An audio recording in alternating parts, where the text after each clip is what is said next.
video kali ini saya akan menganalisis mengenai mengurai konflik karyawan, peran emosi, persepsi, dan sikap dalam pengambilan keputusan organisasional.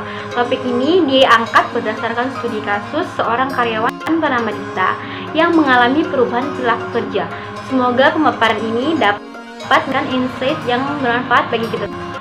Dalam sebuah perusahaan rintisan teknologi, seorang karyawan bernama Dita tampak kehilangan semangat kerja. Rekan-rekannya merasa dia sering bersikap pasif, menarik diri dari diskusi tim, dan tampak mudah marah. Atasannya merasa kecewa karena Dita dulu dikenal sebagai karyawan berprestasi. Sementara itu, Dita merasa bahwa tim tidak menghargai kontribusinya, dan pemimpin sering memberi tekanan tanpa dukungan emosional. Situasi ini membuat pengambilan keputusan dalam tim menjadi kurang efektif.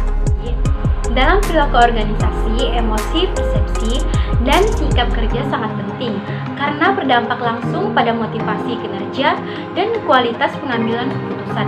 Ketika faktor-faktor yang terganggu, konflik personal maupun disfungsi tim bisa terjadi, seperti yang dialami Dita. Emosi memengaruhi cara seseorang merespon tekanan, berkomunikasi dengan rekan kerja, serta beradaptasi terhadap perubahan emosi, meningkatkan motivasi dan kreativitas. Sementara emosi negatif dapat penurunan produktivitas.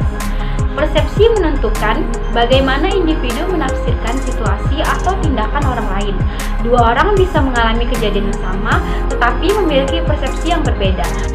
Keyakinan yang kemudian memengaruhi hubungan kerja dan penilaian mereka terhadap lingkungan dan sikap kerja yang mencerminkan perasaan dan komitmen terhadap pekerjaan atau organisasi, berkaitan erat dengan kepuasan kerja, loyalitas, dan performa. Dan berikutnya ada analisis suasana hati. Emosi yang dialami oleh Dita yaitu frustrasi, marah, kecewa, merasa tidak dihargai. Dan sumber emosi tersebut bisa jadi tidak ada apresiasi dari atasan, tekanan kerja tanpa dukungan emosional, kualitas tidur, atau stres kronis, atau gunakan teori afeksi positif negatif. Dampaknya, emosi negatif mempengaruhi performa dan hubungan dengan tim, membuat suasana kerja tegang, dan memengaruhi hasil keputusan kelompok. Dan yang ketiga ada analisis persepsi dan pengambilan keputusan.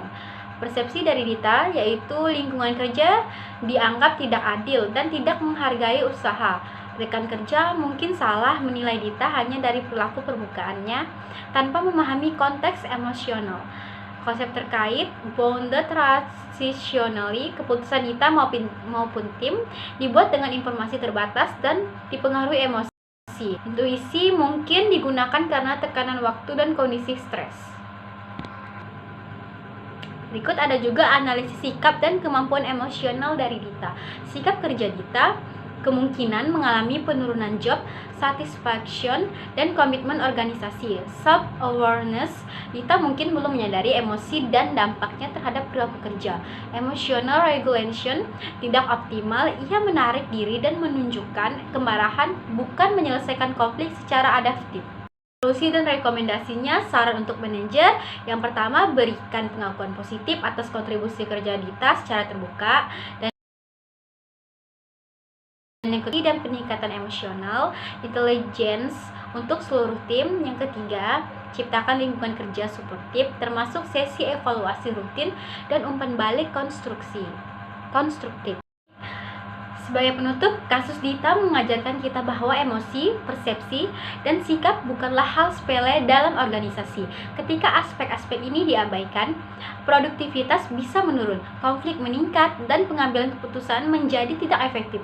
Dengan meningkatkan kesadaran emosional, menciptakan lingkungan kerja yang sportif, dan memberikan apresiasi yang layak, kita bisa membangun tim tidak hanya kompeten, tetapi juga sehat secara psikologis.